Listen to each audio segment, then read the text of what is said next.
business, physical priorities, physical health and well-being, business, physical aspects that we want to consider as we're growing and building and supersizing our business. We want to set, yesterday we looked at them, we gave ourselves an overall rating for our business's current health and well-being. Mine got a 6. So, actually, my business has got a 5, and I personally got a 6.143.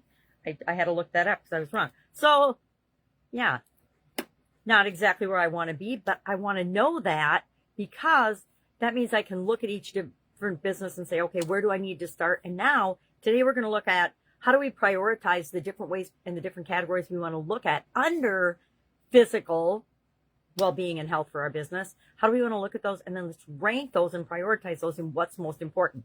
What will give us the biggest bang for our buck by addressing it first? So for example, I broke mine down into categories. I did my personal rankings, in priority setting, but I did not do my ones for business. So let me grab a magnifying glass and read to you what I selected. You need to decide what categories are right for you and how you want to break it down. Like I explained in our personal health and well-being, physically, I think I had 8 and I forgot to say stressors. So I really have 9, or stress level or stressors I didn't even consider, which I'll probably go back and redo and put that in there because I think that is a big impact on my personal health and well-being.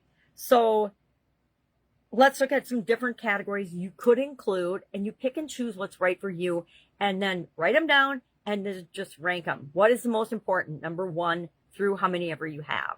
And they'll change over time, right? Sometimes we take care of something and we don't have to go revisit it, or we only revisit it like once a year annually. There are a lot of systems and automations I use in my businesses that I just review annually. Did the same thing in the Italian food manufacturing business. Every year we would review our systems, or anytime there was a change in our business or our suppliers or something, that would automatically trigger a system review and a documentation review related to the thing that was changed or impact it could have on any other area of the business. So here's the ones that I put.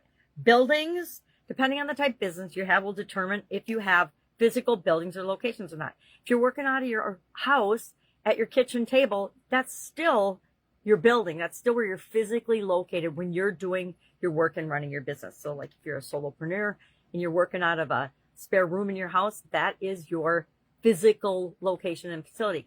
Is there anything that you need to do about that? If you're a manufacturer, I was in manufacturing, had my own business for 35 years. We had lots of facilities. Then you have to take into consideration, where's your manufacturing? Where's your warehousing? Where's your distribution? I was in a frozen food business, so freezers, backup freezer storage, and coolers were really important to us. Those were physical. I considered those equipment, which is another category.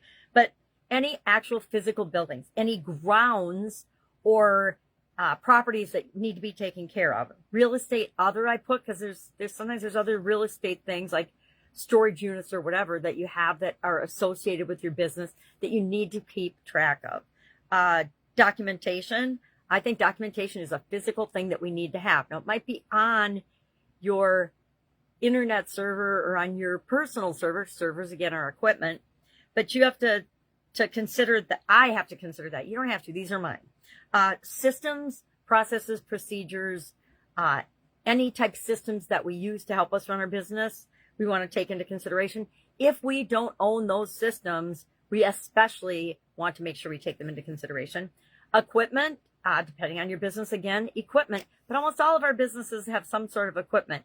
Even for my online businesses, I have lighting, I have laptop computers, I have desktop computers, I have my cell phone, I have, all kinds of things that help me to physically do that business. And I want to make sure I'm considering them.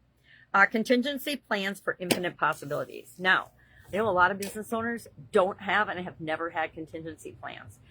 If you've been in business after COVID-19 and started after that, you might not have them yet.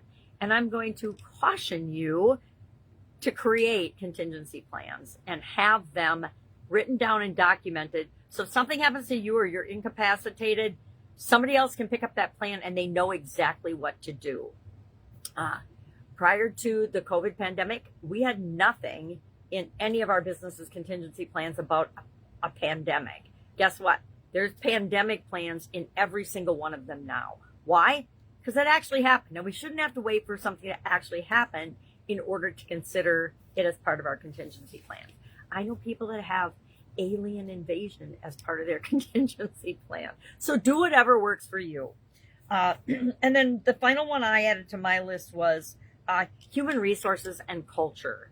Are we making sure that the human beings that are helping us build and grow and supersize our business are actually taking care of themselves and being treated in a way that we would want to be treated? So what I will do then is I'll take my list. Oh, and then I added, I put stress under culture, because if we have a really high pressure, stressful environment, that is going to have an impact on our human resources, right? If we have different types of manufacturing, that'll have a bigger stressor on different types of our equipment. So we want to take those things into consideration. But what I want you to do today is just make your categories and then prioritize them. Maybe your physical building is your number one physical health and well-being priority. Maybe you know you need a new furnace and that's your highest priority, so you're going to put that as number one. And then just give them 1 through how many ever categories you have. Share your number one in the comments below with the rest of us so we can learn from one another, right? If I'm thinking about what is my number one over everything, would probably be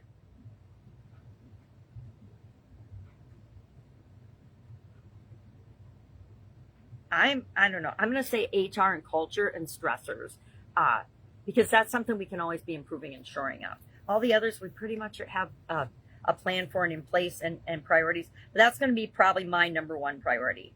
I will do it if I change my mind. I'll share in the comments below. But right now, that is what I'm thinking. If you need help with this in any way, what do? All you have to do is ask, right? Sometimes you just need one other person to bounce ideas off of. I will be that person for you today. Hanging with my 3 granddaughters today, but it doesn't mean I can't help. All right, have a great day, and I'll, of course, be with you tomorrow.